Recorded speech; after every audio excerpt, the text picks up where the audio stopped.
अथ पंचमोऽध्यायः। अर्जुन उवाच सन्न्यासं कर्मणां कृष्ण पुनर्योगं च शंससि यच्छ्रेययेतयोरेकं तन्मे ब्रूहि सुनिश्चितम्।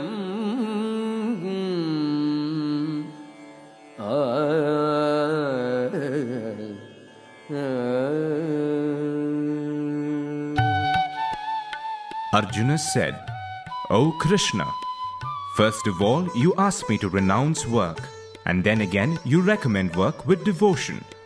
Now will you kindly tell me definitely which of the two is more beneficial? Shri Bhagavanuvāca Sannyāsaha karmayogascha nishreyasakaravubhau tayostu karma sannyāsāt karmayogo vishishyate. Personality of Godhead replied, the renunciation of work and work in devotion are both good for liberation. But of the two, work in devotional service is better than renunciation of work. Jnēyaha sanitya sannyāsi yo na dveshti na kāṅkṣati nirdvandvo hi mahabāho sukham bandhāt pramuchyate. One who neither hates nor desires the fruits of his activities is known to be always renounced. Such a person, free from all dualities, easily overcomes material bondage and is completely liberated, O mighty armed Arjuna. Sankhya yogau prithak balaga pravadanti na panditaga ekamapyasthitaga samyak ubhayor vindate phalam. Only the ignorant speak of devotional service, karma yoga, as being different from the analytical study of the material world, Sankhya.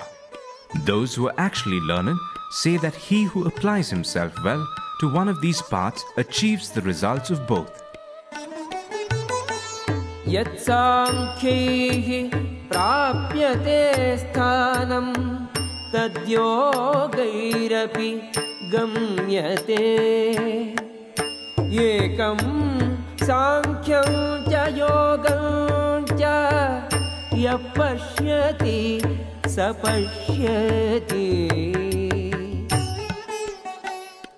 One who knows that the position reached by means of analytical study can also be attained by devotional service, and who therefore sees analytical study and devotional service to be on the same level, sees things as they are. Sannyasastu mahabāho dukkhamāptum ayogataha yoga yukto munihi brahma na chirenadhigacchati. Merely renouncing all activities, yet not engaging in the devotional service of the Lord cannot make one happy.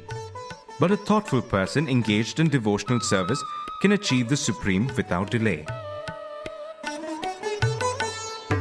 Yoga yukto vishuddhatma vijitatma jitendriyaha sarvabhutatma bhutatma kurvannapi na lipyate. One who works in devotion, who is a pure soul, and who controls his mind and senses is dear to everyone, and everyone is dear to him. Though always working, such a man is never entangled. Naiva kinchit karomiti yukto manyeta tattvavit pashyan shrunvan sprushan jigran ashnan gachan swapan shwasan pralapan visrijan grindhan unmishal nimishalapi indriyani indriyartheshu vartanta iti dharayan.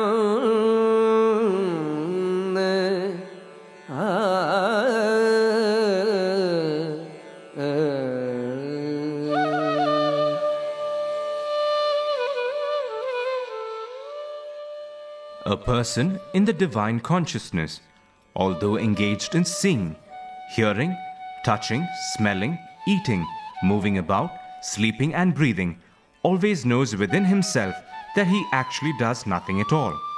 Because while speaking, evacuating, receiving or opening or closing his eyes, he always knows that only the material senses are engaged with their objects and that he is aloof from them.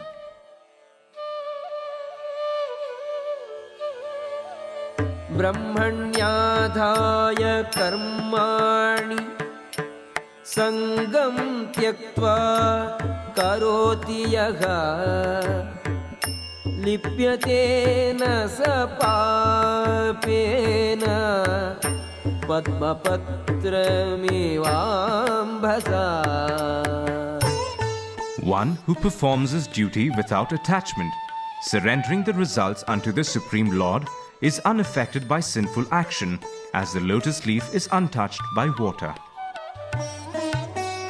Kayena manasa buddhya kevalai indriyairapi yoginaha karma kuruvanti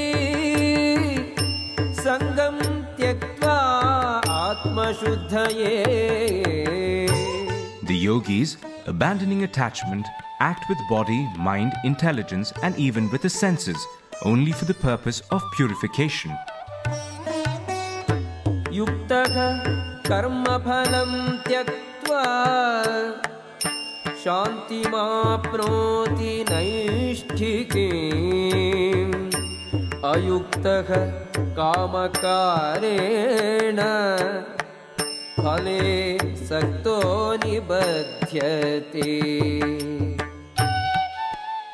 The steadily devoted soul attains unadulterated peace because he offers the results of all activities to me, whereas a person who is not in union with the divine, who is greedy for the fruits of his labor, becomes entangled.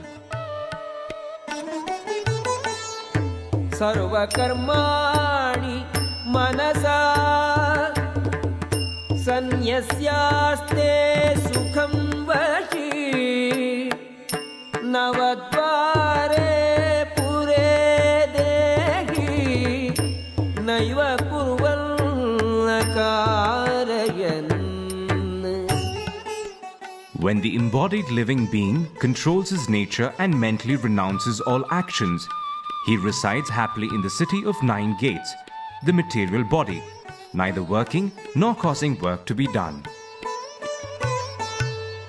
Na kartrutvam na karmani lokasya srijati prabhu na karma phala samyogam svabhavastu pravartate. The embodied spirit, master of the city of his body, does not create activities, nor does he induce people to act, nor does he create the fruits of action. All this is enacted by the modes of material nature. Nadatte kasyachit papam na chaiva sukritam vibhuhu ajnanena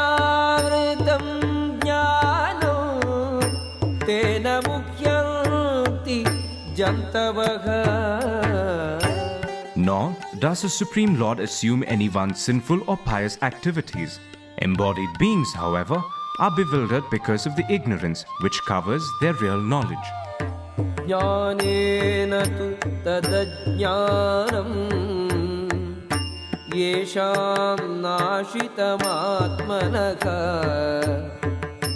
tesham adityavajnanam prakashayati tatparam.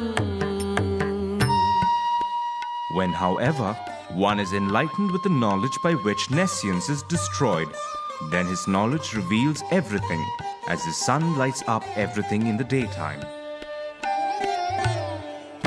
Tadbuddhayaha tadatmanaha tannishtaha tatparayanaha gacchanti apunaravrityum jnana nirdhuta kalmashaha.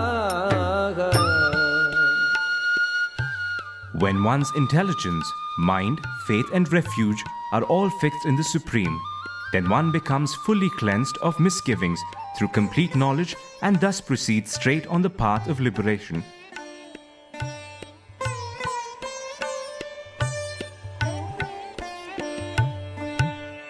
Vidya vinaya sampanne brahmane gavihastini shuni chaiva shvapakecha panditaha samadarshinaha. The humble sages, by virtue of true knowledge, see with equal vision a learned and gentle Brahmana, a cow, an elephant, a dog and a dog-eater. Ihaiva taihi jitaha sargo yesham samye sthitam manaha nirdosham hi samam brahma tasmad brahmani te sthitaha. Those whose minds are established in sameness and equanimity have already conquered the conditions of birth and death. They are flawless like Brahman, and thus they are already situated in Brahman. Na prahrishyet priyam prapya nodvijet prapya ja priyam sthira buddhihi asammudho brahmavid brahmani sthitaha. A person who neither rejoices upon achieving something pleasant nor laments upon obtaining something unpleasant, who is self-intelligent, who is unbewildered, and who knows the signs of God, is already situated in transcendence. Bhāgyasparsheshu asaktatma vindati atmani yat sukham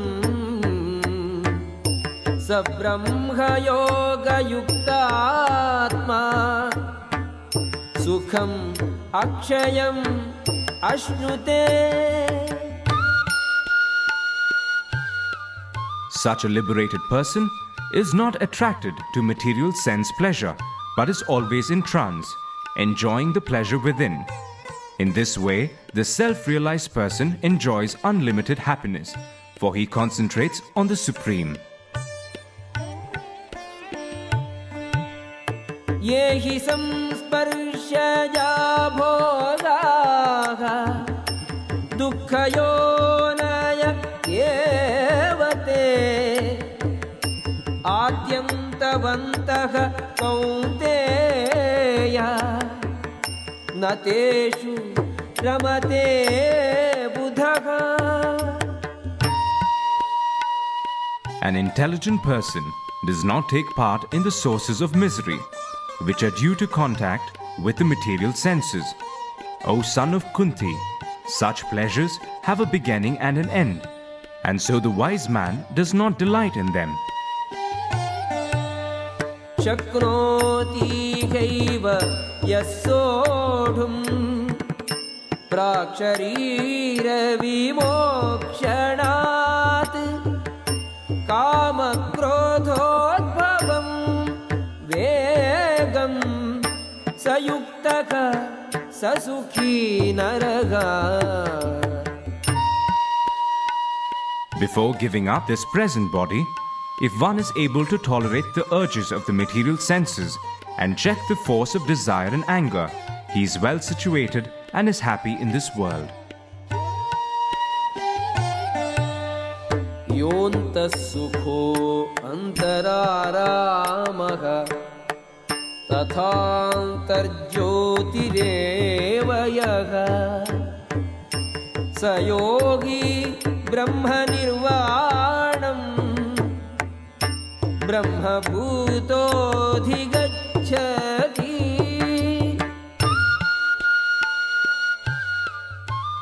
One whose happiness is within, who's active and rejoices within, and whose aim is inward is actually the perfect mystic. He is liberated in the Supreme, and ultimately he attains the Supreme.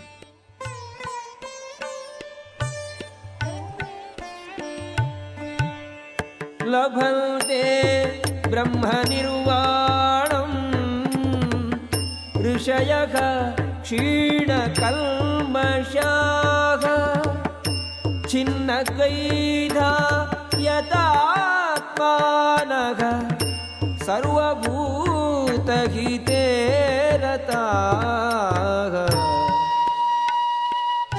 Those who are beyond the dualities that arise from doubts, whose minds are engaged within, who are always busy working for the welfare of all living beings, and who are free from all sins, achieve liberation in the Supreme. Kama krodha viyuktanam yatinam yatachetasam abhito brahma nirvanam vartate viditatmanam. Those who are free from anger and all material desires, who are self-realized, self-disciplined and constantly endeavoring for perfection, are assured of liberation in the Supreme in the very near future. Sparshan kritva bahirbakhyan चक्षुश्चैवान्तरे भ्रुवोः प्राणापानौ समौ कृत्वा नासाभ्यन्तरचारिणौ यतेन्द्रियमनोबुद्धिः मुनिः मोक्षपरायणः विगतेच्छा भयक्रोधो यः सदा मुक्त एव सः.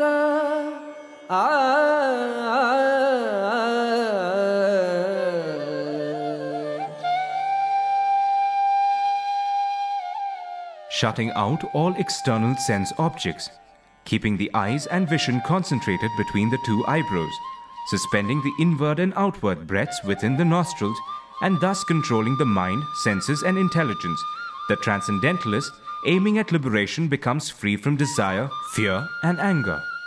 One who's always in this state is certainly liberated.